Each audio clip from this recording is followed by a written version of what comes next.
मंडीगढ़ गांव में दो दोस्त अर्जुन और महेंद्र रहते थे। दोनों दोस्तों के खेत एक दूसरे के बगल में ही थे। दोनों दोस्तों में अर्जुन मेहनती और ईमानदार था, जबकि महेंद्र चालाक था और हमेशा अर्जुन को बेवकूफ बनाकर उसका फायदा उठाता था। एक दिन दोनों दोस्त खेत में काम कर रहे थे। महेंद्र, तेरी फसल तो इस बार बहुत अच्छी लहलहा रही है।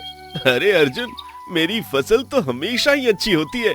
आखिर मैं दिमाग से काम करता हूँ और तुम इन बैलों की तरह।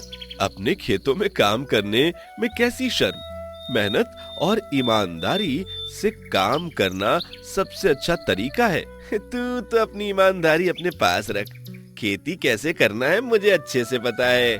ऐसे ही कुछ दिन बीत जाते हैं। सभी किसान पेड़ की छांव में बैठे थे। गांव में कई दिनों से बारिश नहीं हुई, इसीलिए सारे किसान अपनी फसलों को लेकर बहुत परेशान थे। अरे भाइयों, हमें कुछ करना चाहिए। सारी फसल सूख रही है। चाचा, हम कर भी क्या सकते? बोर का पानी भी सूख गया है। अब एक ही तरीका है, गांव के नहर से पानी अपने खेत में डालेंगे, तभी हमारी फसल बच सकेगी। अर्जुन, तुम बोल तो सही रहे हो, लेकिन वो नहर मुखिया जी का है, उनसे बात करना पड़ेगा। गांव के सभी किसान मुखिया धनराज के घर जाते हैं। आप सब एक साथ? लगता है कोई गंभीर समस्या है। बोलिए, क्या सहायता कर सकता हूँ आपकी? है मुखिया जी, आपको अच्छे से मालूम है कि बारिश नहीं हो रही है, इसलिए हमारी फसल सूख रही है। आपके नहर का पानी हम अपने खेत में डालना चाहते हैं। ये भी कोई पूछने की बात है? आप सभी बारी बारी से अपने खेत में सिंचाई कर लीजिए, लेकिन ध्यान रहे, जब तक बारिश नहीं हो रही है हमारे पास उतना ही पानी है पीने के लिए। ठीक है मुखिया जी, हम ध्यान रखेंगे। इतना बोलकर सभी गांव वाले वहां से चले जाते हैं। सिंचाई का इंतजाम हो गया।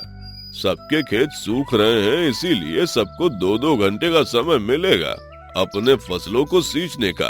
अर्जुन और महेंद्र, तुम्हारा खेत नहर के पास है, इसीलिए पहला पानी तुम्हारे खेत में लगेगा। जाओ, सब लोग नहर से खेत तक नाला बनाओ। अर्जुन और महेंद्र अपने खेत में नहर का पानी लाने के लिए काम शुरू करते हैं। अर्जुन मन लगाकर मिट्टी खोद रहा था, लेकिन महेंद्र अर्जुन को देखते हुए मुस्कुराता है, क्योंकि उसके दिमाग में कुछ और ही चल रहा था। अर्जुन और महेंद्र, नहर का पानी अपने खेतों में छोड़ो। महेंद्र और अर्जुन नहर का पानी अपने खेत में छोड़ देते हैं। महेंद्र, मेरा भी खेत देखते रहना, मैं पानी पीकर आता हूँ। वाह, यही तो मैं चाहता था। जाना बेटा। महेंद्र एक बड़ा सा पत्थर लेता है और अर्जुन के नाले के ऊपर रख देता है, जिससे अर्जुन के खेत में पानी बिल्कुल धीमा जाने लगता है और महेंद्र के खेतों में और तेजी से पानी आने लगता है। अब आएगा मजा। इसे लगा था मैं इसका खेत देखूंगा। थोड़ी देर बाद अर्जुन घर से वापस आता है। वो देखता है कि महेंद्र का खेत पूरा भर गया, लेकिन अर्जुन का खेत आधा भी नहीं हुआ। अरे, ये कैसे हो गया? हम तो साथ में पानी लगाए थे, लेकिन मेरा क्यों नहीं भरा? कहीं कोई कचरा तो नहीं फंस गया? अर्जुन अपने खोदे नाले को देखते हुए नहर के पास जाता है। तभी उसे अपने नाले के ऊपर पत्थर रखा दिखता है। तो ये बात है, अब बहुत हो गया। महेंद्र को अब मैं माफ नहीं करूँगा। अर्जुन गुस्से में पिंकू चाचा के पास जाता है और उन्हें सारी बात बता दिया। महेंद्र कभी नहीं सुधरेगा। उसे मालूम है कि इतनी मुसीबत है, सबकी फसलें सूख रही हैं, लेकिन वो इसमें भी अपना फायदा ढूंढ रहा है। महेंद्र को पिंकू चाचा के पास बुलाया जाता है। महेंद्र, चतुराई करो, लेकिन इतनी भी नहीं कि तुम्हारे वजह से दूसरों को नुकसान हो। चाचा, आप क्या बोल रहे हो? मुझे कुछ समझ में नहीं आ रहा है। हमें अच्छे से मालूम है, तुम इतने बेवकूफ नहीं हो कि तुम्हें समझ में नहीं आ रहा है। हम क्या बोल रहे हैं, अर्जुन के नाले पर पत्थर क्यों रखे? चाचा, वो मैं बस, तुम्हें जो करना था तुम कर चुके हो। तुम इतनी मुश्किल समय में एक किसान की भावनाओं से खेल रहे हो, तुम्हें इसकी सजा जरूर मिलेगी। अब अर्जुन की खेत की अच्छे से सिंचाई तुम करोगे। जाओ।